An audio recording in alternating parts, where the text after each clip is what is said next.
આજના આ ખાસ વિશ્લેષણમાં સ્વાગત છે। આજે આપણે એક એવી રસપ્રદ સફર પર જવાના છીએ જ્યાં પ્રાચીન આયુર્વેદિક જ્ઞાન અને આજના મોડર્ન વિજ્ઞાનનો એક અદ્ભુત સંગમ થાય છે। આપણો મુખ્ય ફોકસ રહેશે મૌખિક સ્વચ્છતા અને ખાસ કરીને કરંજ અને લીમડાના દાંતણ કરવાના જે જબરજસ્ત ફાયદા છે ને એને આપણે ઊંડાણપૂર્વક સમજવાના છીએ। તો ચાલો જોઈએ કે કુદરતે આપણને દાંતના સ્વાસ્થ્ય માટે કેવા શ્રેષ્ઠ ઉપાયો આપ્યા છે। હવે એક વાત વિચારો, આપણે સૌ અત્યારે જાતજાતની મોંઘી અને રસાયણોથી ભરેલી ટૂથપેસ્ટ વાપરીએ છીએ, બરાબર ને? ટીવી પર આવતી જાહેરાતો પણ આપણને ખૂબ આકર્ષે છે। પણ જરા આપણા દાદા-દાદી કે અગાઉની પેઢીઓ વિશે વિચારો। ઘડપણમાં પણ એમના દાંત કેવા લોખંડ જેવા મજબૂત રહેતા। એ લોકો કોઈ કેમિકલ પેસ્ટ નહોતા વાપરતા, તેમ છતાં તેમની ડેન્ટલ હેલ્થ આજની પેઢી કરતાં અનેક ગણી સારી હતી। આખરે એનું રહસ્ય શું છે? આ રહસ્યને સમજવા માટે એક કહેવત બહુ જ સુંદર રીતે કામ કરે છે। ઝારખંડના આદિવાસી સમુદાયમાં એક બહુ જ પ્રચલિત કહેવત છે, રોજ મહુવાનું દાંતણ ચાવો અને પથ્થર પણ ચાવી શકશો। સાંભળવામાં કદાચ અતિશયોક્તિ લાગે, પણ ખરેખર કુદરતી દાંતણના લાંબા સમયના ઉપયોગથી મળતી આ મજબૂતાઈનો સીધો પુરાવો છે। પેઢીઓથી ચાલ્યા આવતા આ દેશી જ્ઞાનમાં એક બહુ મોટું વિજ્ઞાન છુપાયેલું છે। તો ચાલો આપણા પહેલા વિભાગ તરફ આગળ વધીએ। પ્રાચીન દંત ચિકિત્સા ઉકેલ, દંતધાવન અને મૌખિક સ્વચ્છતા માટે આયુર્વેદિક અભિગમ। આયુર્વેદમાં દિનચર્યાનું બહુ જ મોટું મહત્વ છે અને આ દિનચર્યાનો એક અત્યંત અગત્યનો ભાગ છે દંતધાવન।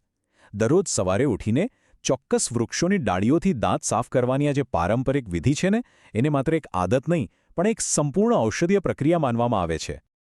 તો આ દંતધાવન ખરેખર છે શું?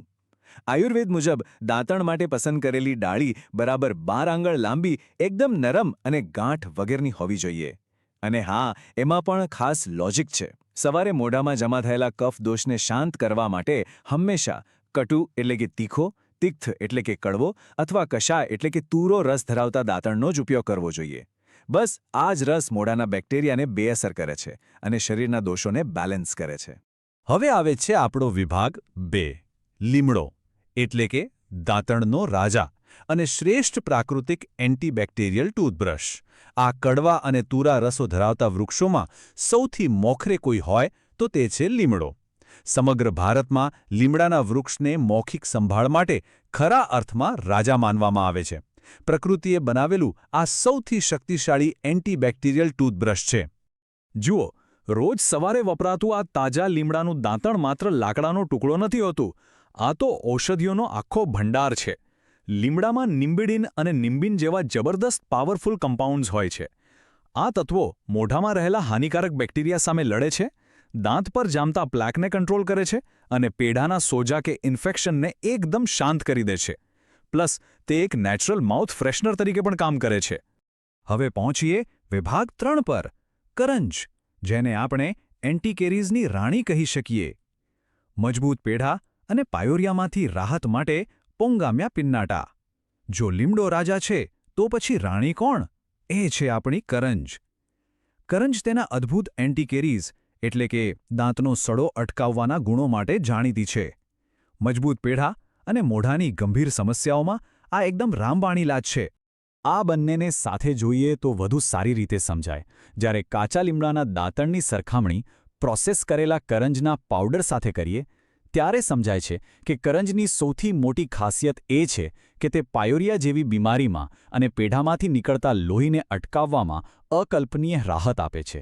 કરંજનો રસ થોડો તીખો અને કડવો હોય છે, જે મોઢાની અંદરના ઝેરી તત્વોને ખેંચીને બહાર કાઢવામાં મદદ કરે છે। સૌથી અગત્યની વાત એ છે કે કરંજ અને લીમડાના દાંતણના ફાયદા એકબીજાના પૂરક છે।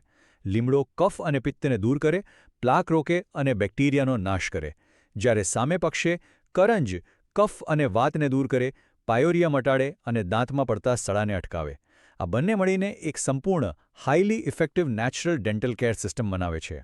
હવે આ બધી તો થઈ ગઈ જૂની વાતો, પણ શું આજનું મોડર્ન સાયન્સ આને માને છે? એ જ છે આપણો વિભાગ 4, આયુર્વેદ અને આધુનિક વિજ્ઞાનનો સંગમ, હર્બલ ટૂથપેસ્ટ ફોર્મ્યુલેશનની ક્લિનિકલ સાબિતી। ખરેખર એ જાણવું રસપ્રદ છે કે શું લેબોરેટરીના ટેસ્ટ આ પ્રાચીન દાવાઓને સપોર્ટ કરે છે ખરા? અને એનો જવાબ છે હા, બિલકુલ આપે છે। International journal of biology pharmacy and allied સાયન્સમાં રિસેન્ટલી પબ્લિશ થયેલો એક ક્લિનિકલ સ્ટડી બહુ જ અગત્યનો છે. આ સંશોધકોએ પ્રયોગશાળામાં ખાસ લીમડા અને કરંજના અર્કમાંથી હર્બલ ટૂથપેસ્ટના ફોર્મ્યુલેશન તૈયાર કર્યા અને એનું પ્રોપર વૈજ્ઞાનિક ટેસ્ટિંગ કર્યું. આ રિસર્ચ કેવી રીતે કરવામાં આવ્યું એ જુઓ. વૈજ્ઞાનિકોએ કરંજ અને લીમડાના અર્કનું પ્રમાણ વધારીને 3 અલગ-અલગ ફોર્મ્યુલા બનાવ્યા: TF1, TF2 અને TF3. એની સાથે એમણે મેથી અને ત્રિકટુ જેવા બીજા કુદરતી ઘટકો પણ એડ કર્યા. એમનો મુખ્ય ટાર્ગેટ એ જાણવાનો હતો કે આપણું આ આયુર્વેદિક જ્ઞાન લેબોરેટરીના કડક ટેસ્ટમાં કેવું પરફોર્મ કરે છે. અને રિઝલ્ટ્સ ખરેખર ચોંકાવનારા હતા. આ હર્બલ ફોર્મ્યુલાએ હાનિકારક ઈ કોલી બેક્ટેરિયાનો રીતસર સફાયો કરી નાખ્યો. સૌથી નવાઈની વાત તો એ હતી કે આ કુદરતી પેસ્ટ બજારમાં મળતી મોંઘી સિન્થેટિક કેમિકલ બ્રાન્ડ્સ જેટલી જ અથવા તો એનાથી પણ વધારે અસરકારક સાબિત થઈ. એટલે કે મોડર્ન સાયન્સે પણ એ વાત પર મોહર લગાવી દીધી કે ભાઈ, આ પ્રાચીન પદ્ધતિઓ 100% સાચી અને પ્રભાવશાળી છે. તો વિજ્ઞાન આખરે દાંતણને આટલો સપોર્ટ કેમ કરે છે? જુઓ, સૌથી પહેલી વાત, દાંતણ કરવાથી મોઢાની લાળનો pH બેલેન્સ થાય છે, એટલે કે એલ્કલાઇન બને છે, જે હાનિકારક એસિડને ન્યુટ્રલ કરી દે અને દાંતનો સડો અટકાવે.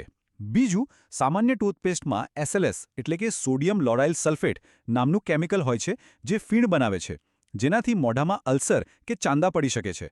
દાંતણમાં આવા કોઈ જ ખરાબ કેમિકલ્સ હોતા નથી. અને બોનસ પોઈન્ટ, તે 100% બાયોડિગ્રેડેબલ અને ઇકો ફ્રેન્ડલી છે. તો હવે આવીએ પ્રેક્ટિકલ વાત પર. વિભાગ 5, દાંતણનો ઉપયોગ કેવી રીતે કરવો? આટલી બધી વૈજ્ઞાનિક અને આયુર્વેદિક માહિતી પછી મોટો સવાલ એ થાય છે કે આ પ્રાચીન પરંપરાને આપણી આજની મોડર્ન અને ફાસ્ટ લાઇફસ્ટાઇલમાં કેવી રીતે અપનાવવી? આની રીત એકદમ સિમ્પલ છે. સૌથી પહેલાં એક તાજી અને સારી ડાળી પસંદ કરો. પછી એના એક છેડાને દાંતથી ધીમે ધીમે ચાવો, જ્યાં સુધી એ એકદમ નરમ બ્રશ જેવું ના બની જાય. હવે આ તૈયાર થયેલા કુદરતી બ્રશથી દાંત અને પેઢા પર હળવા હાથે બ્રશ કરો. આયુર્વેદમાં એક બહુ મસ્ત સલાહ છે કે બ્રશ કરવાની શરૂઆત હંમેશા નીચેના દાંતથી કરવી જોઈએ. અને હા, કામ પતે એટલે મોઢું પાણીથી ધોઈ લો અને વપરાયેલા દાંતણને ફેંકી દો. છે ને સાવ સરળ? બેસ્ટ રિઝલ્ટ માટે થોડી ખાસ ટિપ્સ આપો. એક વારમાં લગભગ 2 થી 3 મિનિટ સુધી બ્રશ કરવું જોઈએ. રોજ શક્ય ન હોય તો લીમડાનું દાંતણ અઠવાડિયામાં 2 વાર વાપરો તો પણ એ બેસ્ટ છે. જો દાંતણ બજારમાંથી એક સાથે લાવ્યા હોવ તો એને ફ્રેશ રાખવા માટે એકદમ ઠંડી, સૂકી અને હવાચુસ્ત જગ્યાએ જ સ્ટોર કરજો. અને માનો કે સુકાઈ જાય ને તો વાપરતા પહેલાં 30 મિનિટ પાણીમાં પલાળી રાખશો એટલે ફરી એકદમ તાજું થઈ જશે. બસ શરૂઆતમાં એના કડવા કે તીખા સ્વાદ માટે મેન્ટલી તૈયાર રહેજો. તો આ સફરના અંતે એક જ મોટો પ્રશ્ન ઊભો રહે છે. આપણા પૂર્વજોનું જ્ઞાન અને આજના મોડર્ન સાયન્સના પુરાવા જોયા પછી શું હવે સમય નથી આવી ગયો કે આપણે એ પ્લાસ્ટિકના બ્રશ અને કેમિકલવાળી પેસ્ટને બાય બાય કહી દઈએ? પ્રકૃતિએ આપેલા આ અદ્ભુત ઔષધાલય તરફ પાછા વળવાનો આ જ સાચો સમય છે. કરંજ અને લીમડાના દાંતણ અપનાવવાથી દાંત તો મજબૂત થશે જ, પણ સાથે આપણું ઓવરઓલ સ્વાસ્થ્ય અને પર્યાવરણ પણ સુરક્ષિત રહેશે. આજના આ વિશ્લેષણમાં જોડાવા બદલ ખૂબ ખૂબ આભાર. વિચારજો જરૂર.